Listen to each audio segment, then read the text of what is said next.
People love to talk about how peaceful camping is, how the silence of nature clears the mind, how the forest air feels fresh in your lungs, how the night sky looks better when it's far from the city lights. But no one ever talks about the way the darkness of the woods can swallow you whole, or how sometimes when the world around you grows too quiet, you realize you're not alone. I never believed in supernatural things. I still don't know exactly what I saw, but after that night, I stopped camping. Forever. This is a true story, or at least as true as my memory will allow. My best friend Ethan had been begging me for months to join him on a camping trip. He was one of those people who felt genuinely alive only when he was miles away from civilization, deep in the woods, fishing rod in hand, campfire crackling, phone switched off. "Come on," he said a week before the trip. 3 days, no crowds, no traffic, just us in the forest. You need this. I did need a break, so I agreed. We didn't choose a random place, and we went to Raven Hill National Forest, a popular camping area, not some forbidden off-road mystery. People camp there all the time, families, kids, tourists. But the part we chose wasn't on the main trail. It was a small clearing Ethan found years ago, marked by a strangely shaped pine tree he called the Crooked Finger. Before we even left the house, he told me, "This place is special, quiet. But sometimes the forest talks. Don't freak out." I laughed it off. If only I knew. We arrived late afternoon. The sun sat low behind the treetops, throwing long shadows over the trail. Raven Hill was supposed to be peaceful, but something about the air felt heavy. Not dangerous, just wrong. The woods were too quiet. Even the sound of insects seemed muted, like the forest was holding its breath. "You feel that?" I asked. Ethan paused, sniffed the air, and shrugged. "Storm coming, maybe?" Weather said the night might get weird. But the sky was clear, perfectly clear. We hiked about an hour until we reached the clearing. The crooked pine tree stood exactly as he described, its trunk twisted like a giant hand pointing a bone finger toward the sky. It looked unsettling, but that didn't bother me. Trees grow weird sometimes. What bothered me was the feeling creeping up my spine, like something was watching us. By the time darkness settled, the temperature dropped faster than expected. We built a fire, cooked dinner, and talked about stupid things, school, old memories, the time Ethan accidentally set his parents' fence on fire during a fireworks experiment. We laughed, but my eyes kept drifting toward the tree line. There was no wind, yet I heard leaves crunching somewhere beyond the darkness. "Probably a deer," Ethan said when I pointed it out. But deer didn't walk like that. These footsteps were slow, deliberate, almost cautious, like something was circling us but didn't want to be seen. Around midnight, Ethan went to sleep, but I stayed awake a little longer. I don't know why. Maybe curiosity, maybe unease, but I couldn't relax. That's when I heard it. A whisper. A voice carried through the trees, faint, breathy, and unmistakably human. It was saying something, but the words came broken, stretched by distance or something else. I froze. My brain tried to rationalize it. Maybe another camper, maybe someone hiking late. But the voice didn't sound normal. It sounded like it was right behind the crooked pine tree. A soft, dragging chant. "Here! Still! Here!" I shut off my flashlight instantly. The whisper stopped. My heart hammered against my ribs. I stayed awake for hours, but I didn't wake Ethan. I don't know why. Maybe I convinced myself it was imagination. But deep down, I knew it wasn't. Morning felt safer, the sunlight pushing away the memories of the night before. Ethan went to get water from a nearby stream, and I stayed behind to prepare breakfast. When he returned, he looked pale. "You didn't build anything while I was gone, right?" "Build what?" I asked. "Come see."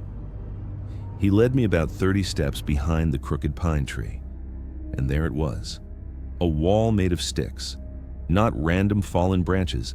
These were cut, shaped, and arranged into a vertical structure almost 5 feet tall and 6 feet wide. Perfectly aligned, symmetrical, intentional. "What the hell?" I whispered.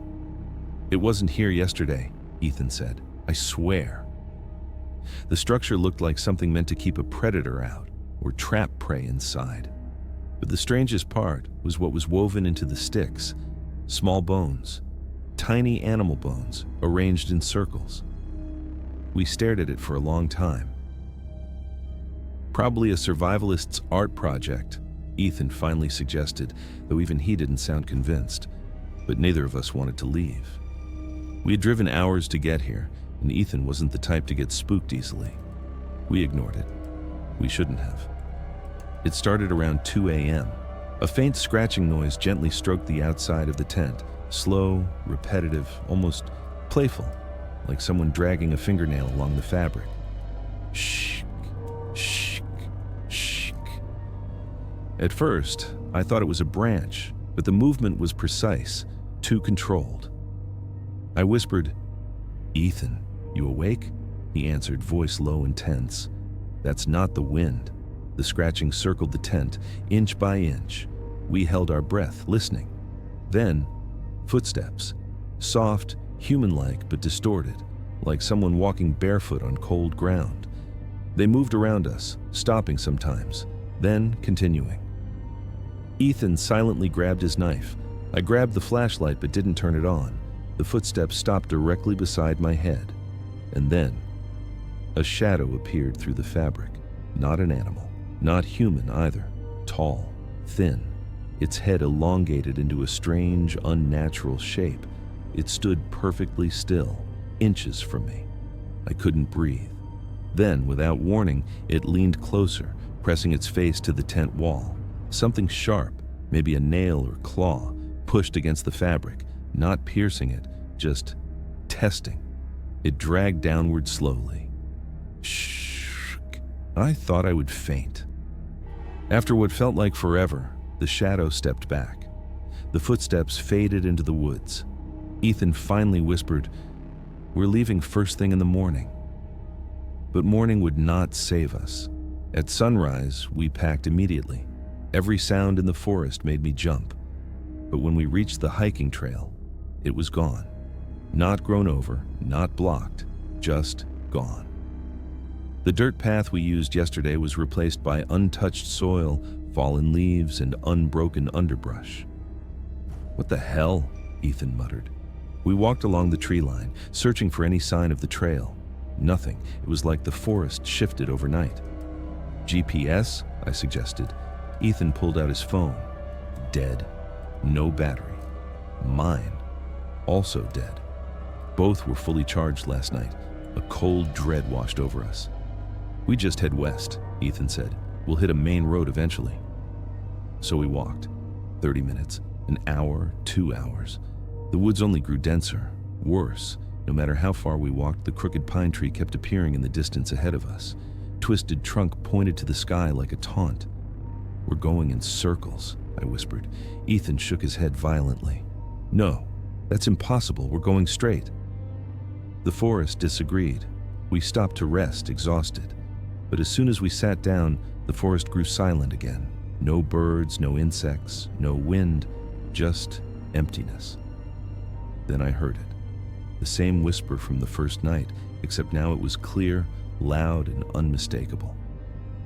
Not gone yet. It came from all around us, like the trees themselves were speaking. Ethan stood, knife in hand, turning in circles. "Show yourself," he shouted.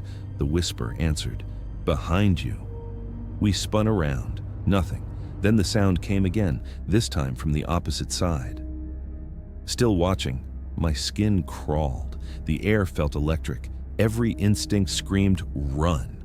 So we ran.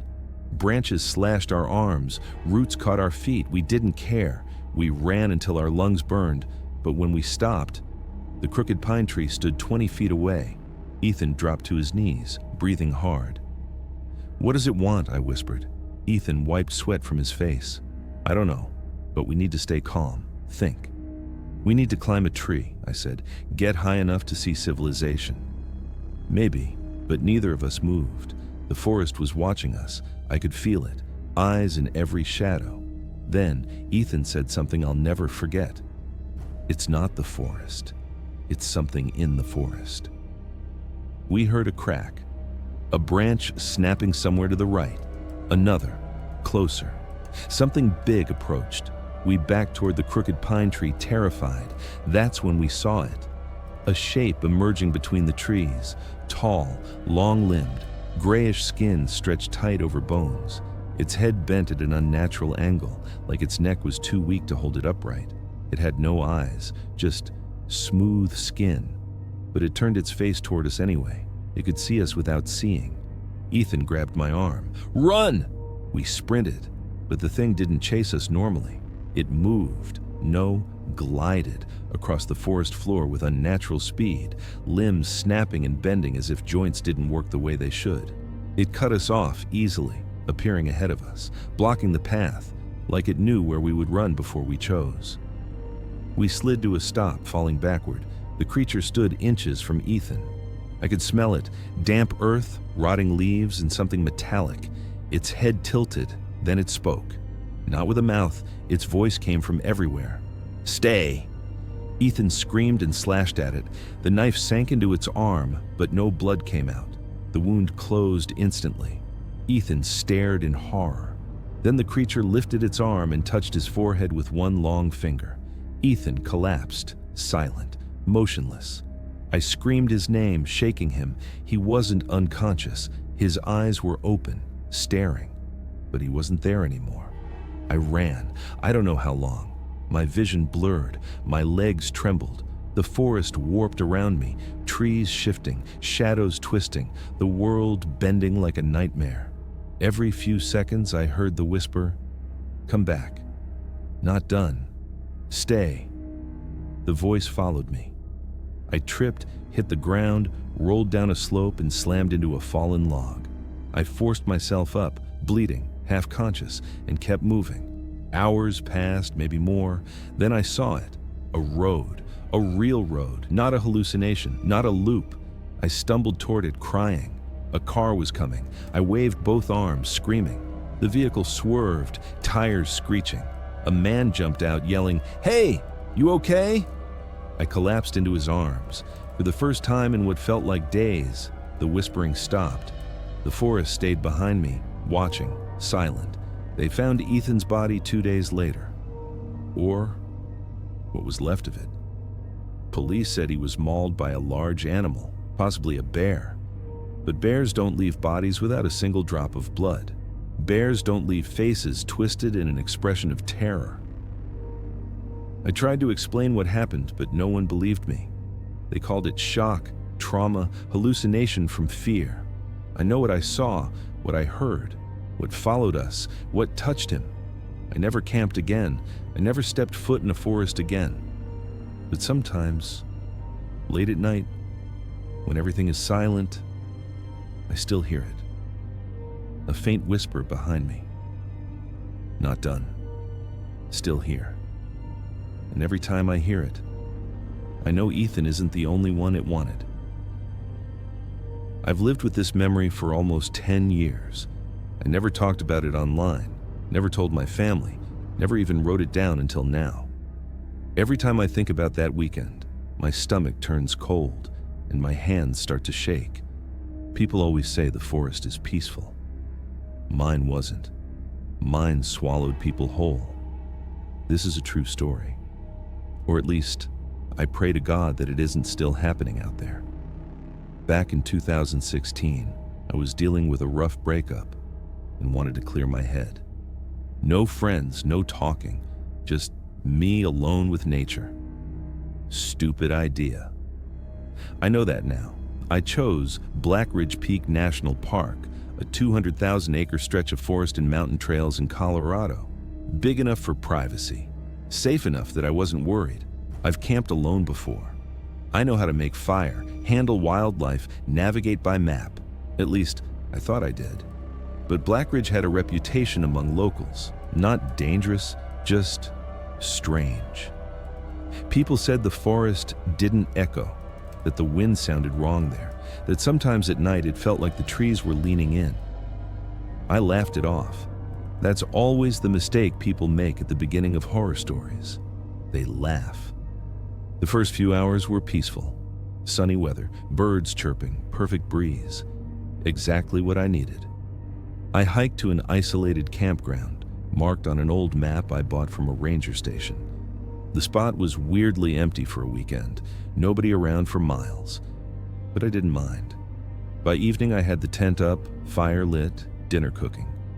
I felt calm, until the forest went silent. Not gradually, not like nightfall. Immediately. 1 second there were crickets, birds, rustling leaves. Next second, absolute stillness, like someone hit a mute button on the entire forest. I remember looking around, waiting for anything to break the silence. Nothing did. I turned off the fire to save wood and took a short walk around the campsite. That's when I saw him. A man standing on the trail, maybe 200 feet away, perfectly still, facing my direction. I couldn't see his face, but his posture made my heart drop. Arms limp at his sides, head tilted slightly, too still to be normal. I thought maybe he needed help, so I waved and shouted, "You okay?" No answer. He didn't move. I stepped a little closer and shouted again. Still nothing. The silence around me made everything worse. Even my voice sounded swallowed up. After a few moments, I backed away and returned to my campsite. When I looked again, he was gone. Just gone. Night fell fast. The silence stayed. I tried reading inside my tent, but my nerves were too high. I kept feeling like something was walking around the campsite. Around 11 p.m., I heard it, a faint scraping sound, like nails dragging across wood. Slow, deliberate, and circling the fire pit. I froze in my sleeping bag. I knew it wasn't an animal. Animals sniff, shuffle, make noise. This thing moved with purpose. I grabbed my flashlight and listened. Scurp, scurp, scurp. It stopped right outside my tent. I held my breath. Then, something pressed a finger, or a stick, or something, slowly against the tent wall. A single tap, then another. Tap, tap, tap, then a long, dragging stroke down the entire side of the tent. Shh! I almost screamed, then it stopped. I waited 2 hours before I dared to unzip the tent. Nothing was there. The next morning, the silence was gone. Birds chirped again. The wind returned. Everything seemed normal, except my campsite wasn't. Around the entire perimeter of my tent, someone, or something, had placed stones, perfectly spaced, perfectly aligned, a circle about 6 feet wide. It wasn't there last night, and the stones weren't random. They were all flat and smooth, like river stones from far away. I stared at them for a long time, trying to convince myself this was a prank, but it wasn't a prank. There were no footprints, not even mine from the night before, like the ground had been wiped clean. A part of me wanted to leave then, but my pride, and maybe stupidity, kept me there. Around noon, I ran into a ranger on one of the trails. He was older, quiet, and looked like he hadn't slept in days. "Where are you camping?" he asked. "Black Ridge East, near the old Cedar Loop." His face changed, cautious, worried. "You shouldn't be there alone." "Why not?" He hesitated, then said, "That area gets strange reports." "What kind?" He avoided the question. "Just be careful. Don't hike after dark. Don't wander off trail. And if you hear something calling you, ignore it." He said that last part with absolute seriousness. That was the moment I realized something was wrong with this place. Deeply wrong. I should have packed and left before sunset. But I stayed. Idiot. Around 1 a.m., the forest went silent again. Instantly. Like someone flipped a switch. Then I heard footsteps. Slow. Approaching. I sat upright in my sleeping bag. The footsteps stopped right outside the tent. I held my breath. Then, a voice, not deep or monstrous, just wrong, like someone trying to imitate a human sound. "Hello?" My blood froze. Another voice joined it, higher pitched. "Let me in." Then a third. "Where are you going?" I wanted to scream but couldn't. The voices repeated the same 3 phrases over and over, circling the tent. "Hello? Let me in. Where are you going?" Different tones, different speeds, like children mimicking speech for the first time. Then, something grabbed the tent pole, hard. The whole tent shook. I fumbled for my knife, heart pounding so loud it drowned out everything else. The voices stopped. Silence. Then, a whisper right next to my ear, as if someone was inside the tent. "Let me see you." I swung the knife wildly. The blade ripped the tent wall, air rushing in. Nothing was there. Nothing. Just a cold wave of air, like someone had leaned in and breathed on me. I didn't sleep for the rest of the night. At dawn, I decided to hike back to the car. No more waiting. But 30 minutes into the trail, I froze. There he was again.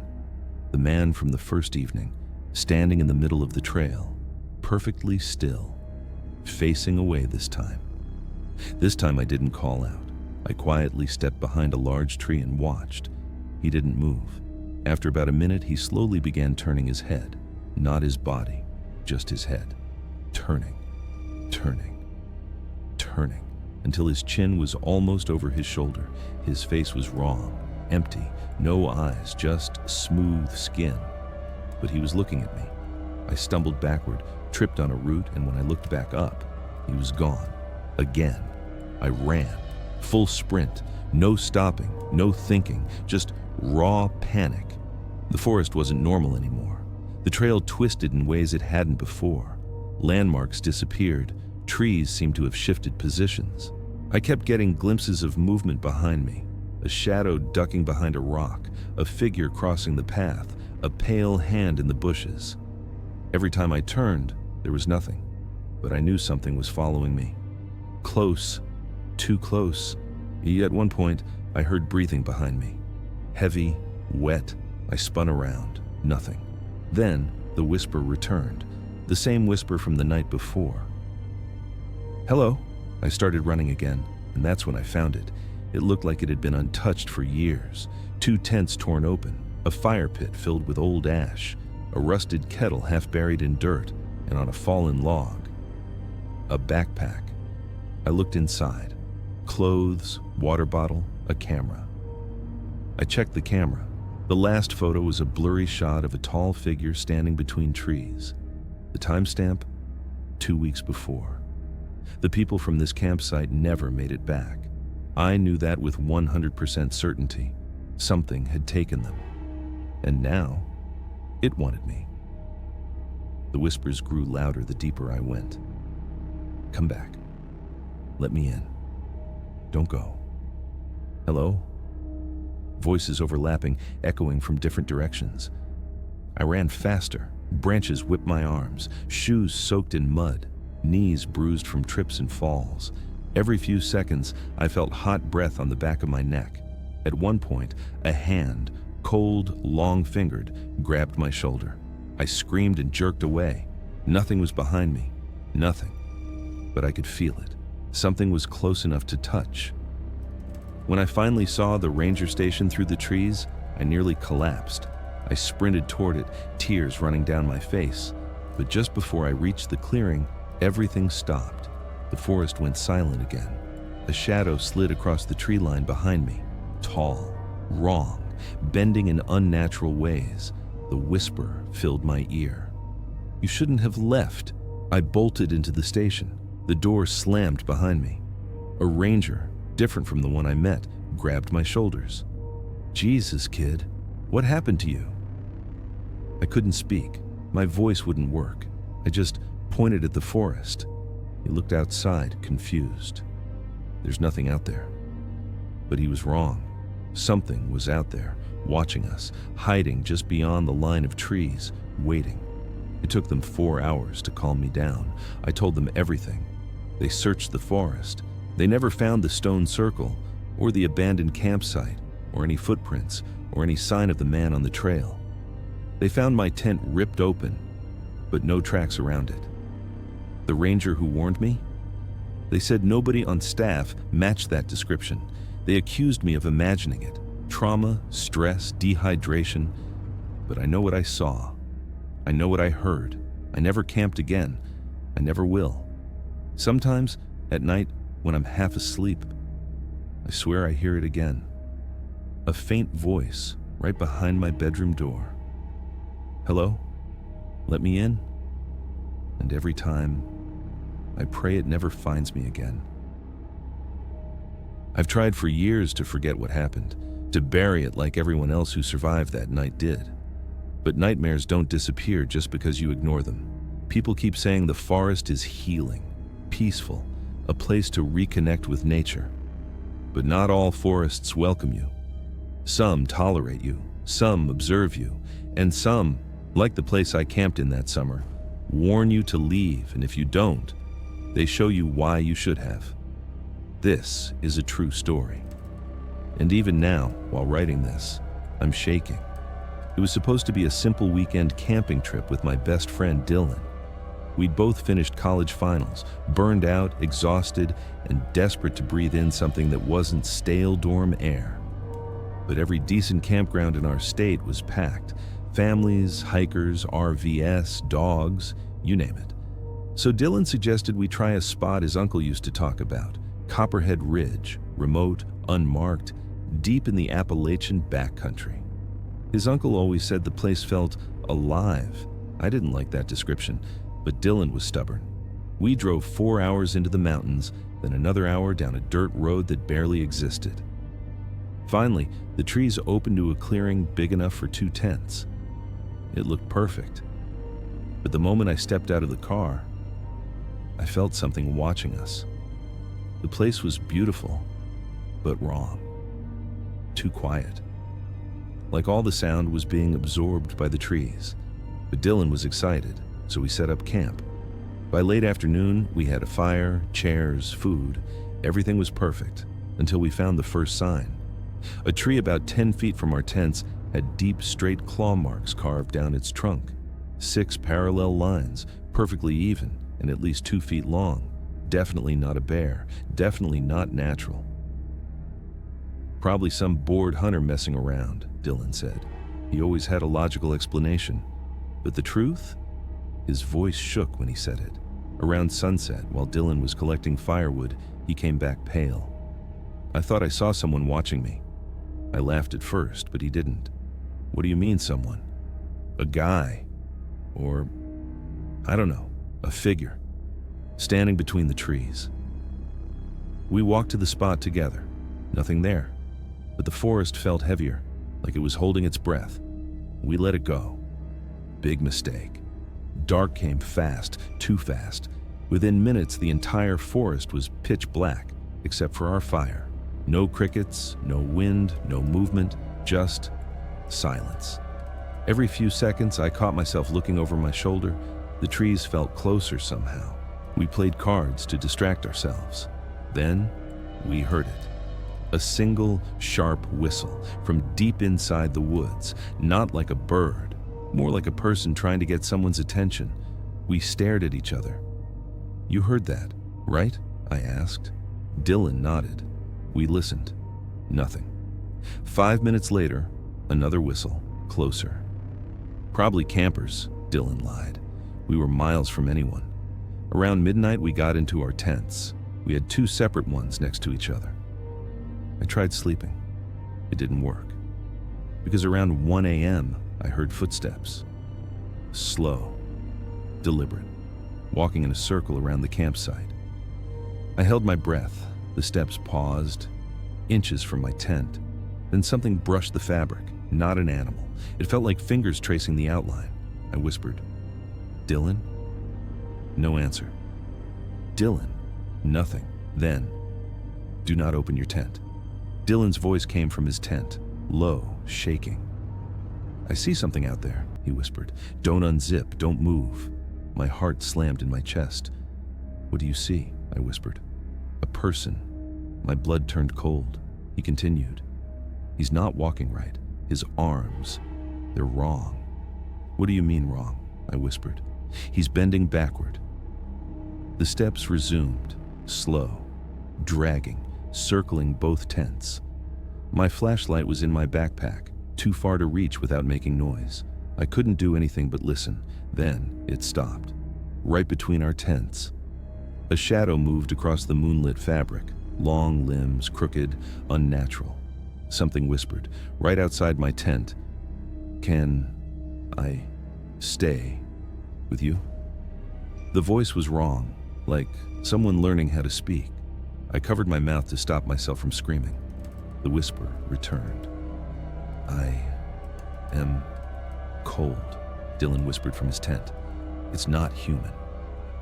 Then, the thing crawled, fast across the dirt, the sound of limbs scraping, then silence. We waited, and waited. Finally, far off, we heard the whistle again, and the thing moved toward it. At sunrise, we crawled out of our tents. Neither of us slept at all. "What the hell was that?" I asked, but Dylan didn't answer. He was staring at something on the ground. Between our tents was a line of stones, perfectly arranged, each spaced exactly the same distance apart, leading into the forest, like a trail. Something wanted us to follow. We didn't. Instead, we packed, or tried to. Dylan's backpack was gone, just gone. No footprints, no drag marks, nothing. But his wallet, keys, and ID were in it. He cursed under his breath. "We have to find it." "No," I said instantly. "We're leaving now." But he was already walking into the trees. The farther he got, the more the forest felt wrong, thicker, darker. The path we came in on didn't look the same. Even the sunlight felt dimmer. But we had no choice. We followed the stone trail. 10 minutes in, the trees opened into a small clearing. And in the center, Dylan's backpack, perfectly upright, placed like a gift. He ran to grab it, but I noticed something on the ground. 5 deep impressions in the dirt. Not footprints, handprints, huge ones. Each finger long, thin, twisted like roots. "Dylan, stop." But he didn't listen. He grabbed his bag and froze. "What is it?" I asked. He slowly turned toward me, eyes wide. "There's something behind you." I didn't turn. My body refused. "Is it the same thing from last night?" I whispered. He swallowed, hard. "No," he said, worse. I forced myself to turn. I wish I hadn't. Something was standing just beyond the trees, tall, pale, with limbs that bent the wrong way. Its head was tilted like it was studying us. Its face, no eyes, no nose, just a long slit of a mouth that widened slightly as it leaned forward. The sound it made was like bone grinding on stone. I grabbed Dylan's arm. "Run!" We sprinted, branches hit us, roots tripped us, but we didn't stop. The thing moved soundlessly, effortlessly, gliding more than running. Every time I looked back, it was closer. When we reached the campsite, I thought we were safe. But then I heard it. A whistle to our left, another whistle to our right, then behind us, 3 in total, 3 distinct tones. There wasn't one of them, there were 3, and they were surrounding us. "Get in the car," Dylan screamed. We threw everything into the trunk and jumped in. I fumbled with the keys, hands shaking, heart slamming. Something slapped the back window, hard. The glass cracked. Dylan shouted, "Go!" I hit the gas. The car shot forward. As we sped down the narrow dirt road, I saw them. 3 tall, pale shapes standing in the trees, watching, silent, still. The road seemed longer than before, twisting in ways it hadn't on the way in. At one point, I swear I saw the same fallen log 3 different times. "Are we going in circles?" I yelled. Dylan didn't answer. He was staring out the window. "They're following us." I didn't want to look, but I did. In the trees on both sides, shapes moved, fast, fluid, keeping pace with the car. One of them leaned out of the tree line, its head inches from the window. I screamed and swerved. Finally, after what felt like hours, we burst out of the forest and onto the main road. Just like that, they were gone. We drove straight home, didn't talk, didn't look back. For a week, neither of us slept well. Shadows moved where they shouldn't. Whistles echoed outside our windows at night. Then Dylan stopped answering his phone. I went to his apartment. His door was unlocked. Inside, His backpack was on the floor, and beside it, a trail of stones, perfectly lined up, leading into his bedroom. I followed them, slowly, my heart pounding. Inside the room, the window was open, curtains blowing, and on the bed, a long, pale handprint, fresh, warm. Dylan was gone. The police said he probably ran off, but I know better. Something came for him, and it's still out there, watching, waiting, whistling. I sleep with a light on now, every night, because sometimes, right as I start drifting off, I hear it again. A whistle, soft, inviting, calling my name. If you felt that chill down your spine, hit the like button and subscribe for more real horror, because what's coming next is much worse.